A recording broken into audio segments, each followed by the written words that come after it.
वंदे मातरम, वंदे मातरम, भारत माता की जय, जय हिंद, जय हिंद। Thank you. चैम्बर के पदाधिकारी खर्च और आमदनी इस तरह कर रहे हैं जैसे उसका पर्सनल खर्चा हो या पर्सनल अकाउंट। जैसे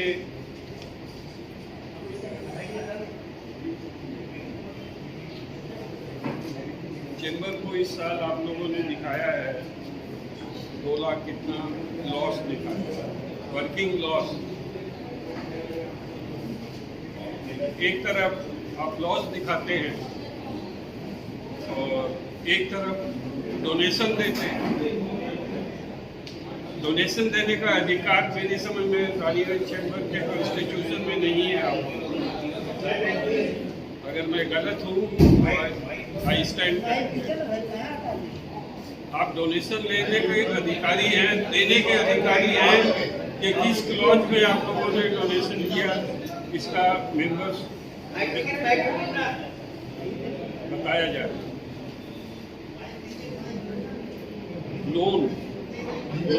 लोन लेने का भी अधिकार आप लोगों को कॉन्स्टिट्यूशन के।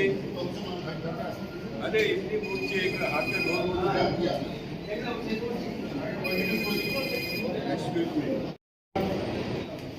अगर है तो कौन सी धारा में आप लोगों को लोन लेने का अधिकार है? मेरे नॉलेज में नहीं है। I may be excuse for this.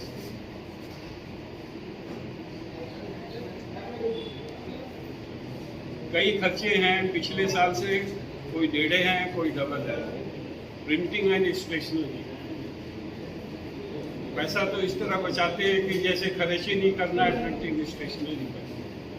न तो ऑडिट रिपोर्ट पहले दी जाती थी, वो भी नहीं दी गई। आप साइट से ले लीजिए, आपको गरज है तो।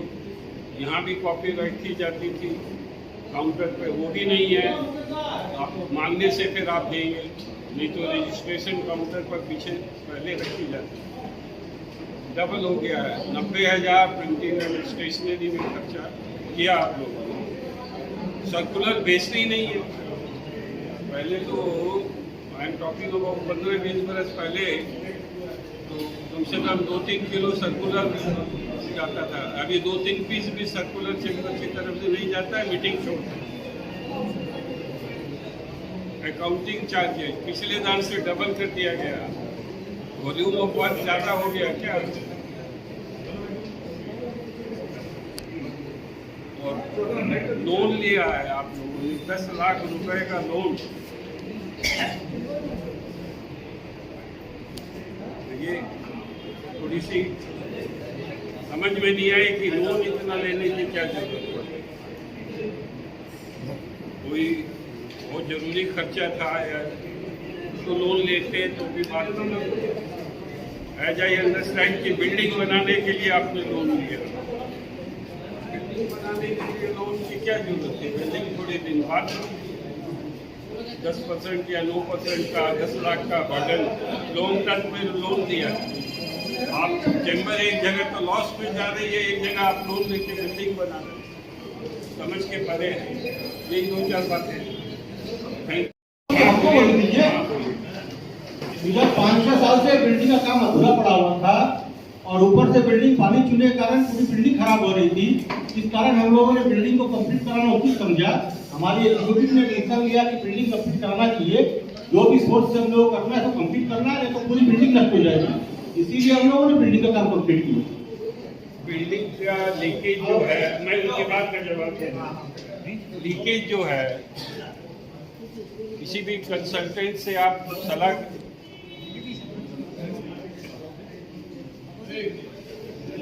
किसी भी कंसल्टेंट से आप सलाह करते 20,000 रुपए में आपका लीकेज बंद हो जाता है with A guarantee of 7 years। मेरा लेट मी फिनिश। आपने एक उदाहरण दिया, बिल्डिंग में पानी लीकेज हो रहा है तो 15-20 हजार में रिपेयर हो जाता है। क्या बिल्डिंग कंप्लीट नहीं कराना चाहिए था हम लोग को? मैंने पहले ही कहा कि 9% से 10 लाख का बर्डन जो है। आपने जो लोन की बात उठाई, लोन सारा रिपेमेंट हो चुका है। लोन सारा रीपेमेंट हो चुका है। वो एक अलग मुद्दा है, आपने कर दिया, कहीं से लाके कर दिया। एक तरफ तो आप बोलते हैं नुकसान है, एक जगह आप बोलते हैं हमने लोन भी क्लियर कर दिया, कैसे किया वो चलिए अलग मुद्दा है। लेकिन मेरा कहने का मतलब ये है कि बर्डन लेके, लोन लेके बिल्डिंग बनाना, रिपेयर कराना जरूरी है, लेकिन कंस्ट्रक्शन कराना जरूरी नहीं है। ठीक है, आप अपना जवाब दीजिए। आपका एक प्रश्न था, जो एक्सपेंसेस को कंपैरिजन किए, लास्ट ईयर इतना कम था, इस ईयर इतना ज्यादा क्यों हो गया? इसका कारण है कोविड के टाइम में कोई भी एक्टिविटीज नहीं हुआ था चेंबर में, उसके चलते लास्ट ईयर एक्सपेंसेस कमी था। इस बार जो कोविड का रिस्ट्रिक्शन हटने के बाद चेंबर में काफी सारी एक्टिविटीज हुई है, क्योंकि एक्सपेंसेस आपको दिख रहा है। क्या चीज है? एक्सपेंसेस इतनी आवाज है, क्या सुन रहे हैं? आप कंपैरिजन में बोले ना 2 साल के एक्सपेंसेस में लास्ट ईयर एक्सपेंसेस नहीं था, इस साल डबल हो गया। Please maintain silence, please maintain silence. I request all the members to please maintain silence. आपने जैसा कहा कि लास्ट ईयर एक्सपेंसेस कम था, इस साल डबल हो गया प्रिंटिंग एंड स्टेशनरी का। और बाकी जितना तो लास्ट ईयर कोविड के चलते कोई भी एक्टिविटीज कम था, आप भी जानते हैं।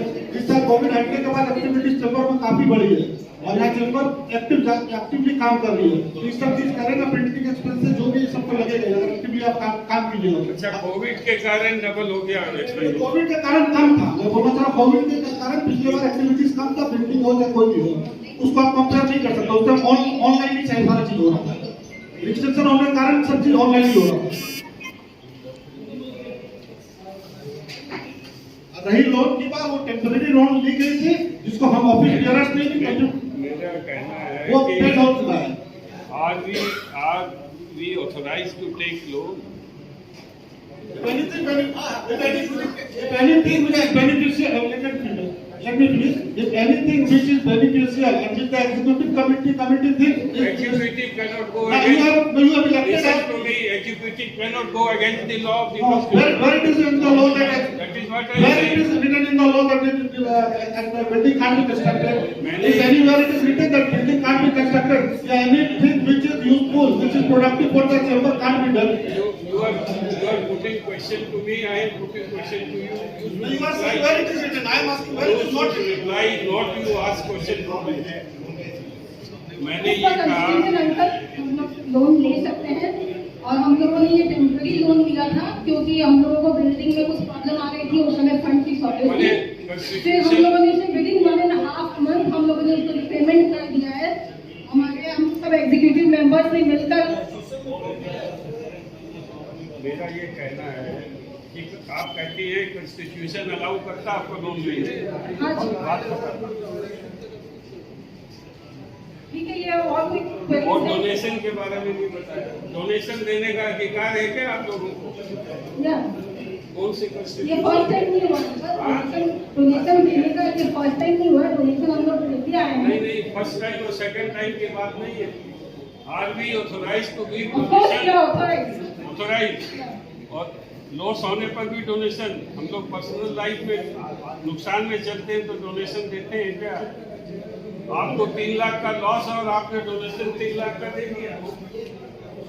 अपने भीख मांग के डोनेशन लाए 6 लाख और आपने 3 लाख रुपया भीख में दे दिया। This is tragedy of the functioning of the chamber.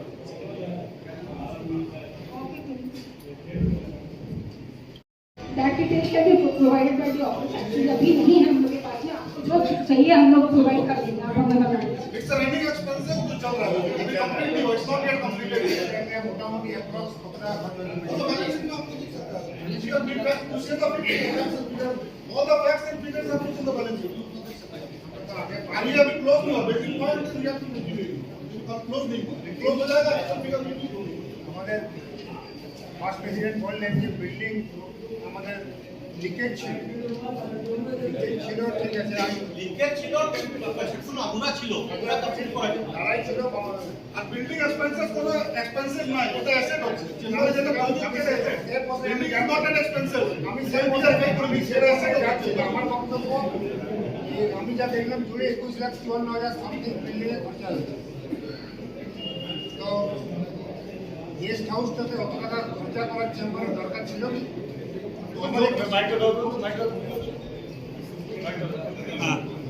এই জন্য আমরা চেম্বারে যে আপনি বললেন না এটা উচিত না উচিত এটা পাস করা হচ্ছে আর এর জন্য আমরা ডোনার খুঁজছি তো আমরা চেম্বার এক্সপেন্সেস থেকে করি না সব এর জন্য যারা ডোনার বিলকুলই আছে যে আমি এটা কন্ট্রিবিউট করব সাপোজ কেউ এসি কন্ট্রিবিউট করতে চাইছে কেউ কোনো জিনিস কন্ট্রিবিউট করে আমরা ডোনার কাছ থেকে খুঁজছি চেম্বারে জেনারেল এক্সপেন্সেস থেকে নিচ্ছি না এটা it is not part of general expenses of the chamber 10 বছর This is no answer. Why you include in chamber expenses then?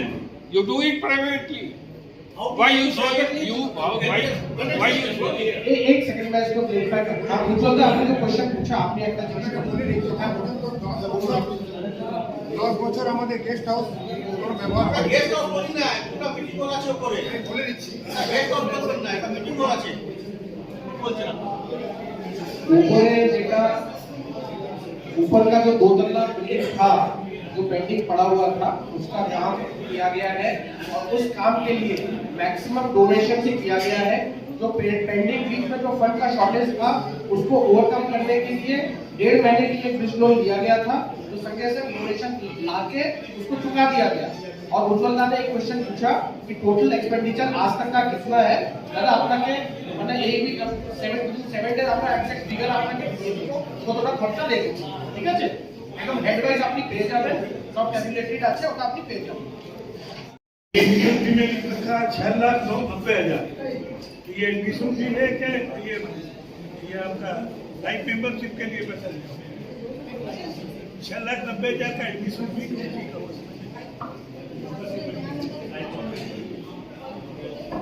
और जी वो सेक्शन और वो बताइए कहां पर कौन सा है 12 नंबर में देखो 12 नंबर में क्या 12 नंबर का एडमिशन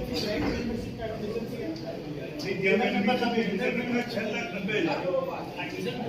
एडमिशन फी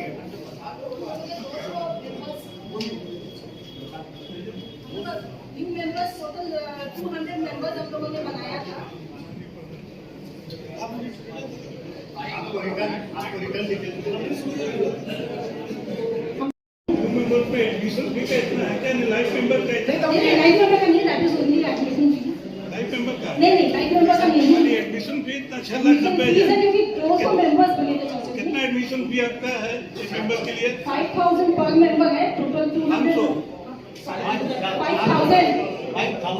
उसमें 3,000 3,500 थे 3,500 रुपए एडमिशन फीस था टोटल 200 न्यू मेंबर्स बने थे तो उस हिसाब से आप देख लीजिए